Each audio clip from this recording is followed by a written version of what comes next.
In today's tech video, I'm going to show you how to fix the most common problems with Amazon on your Samsung Smart TV. There are a lot of potential reasons why you might be experiencing trouble with your Amazon Prime Video app. Let's see if we can fix your problems and get your Amazon Prime app back up and running as quickly as possible. The first one is the easiest one to try, and that's to unplug your TV from the wall outlet and wait 60 seconds. Now don't be impatient here, wait the whole 60 seconds, then plug it back in. This is very different from turning your TV on and off with your remote control.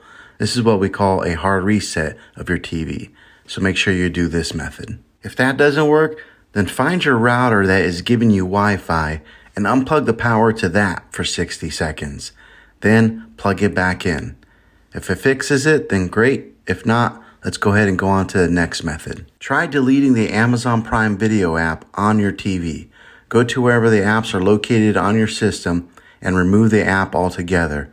Then reinstall the Amazon app again. After you reinstall it, you might have to log back in with all of your credentials, but hopefully this will work. If that doesn't work, then I recommend buying an affordable Roku stick, Fire TV stick, or an Apple TV 4K and plug that into your TV and use that as your main streaming player. You'll be able to access the Amazon Prime Video app with any of these devices. I'll put links in the description down below of where you can get one. Well, hopefully this video was helpful for you. If it was, go ahead and click a thumbs up on it. Go ahead and hit subscribe to my channel. I make tech videos all the time, and I would love to have you back at the next one. Take care.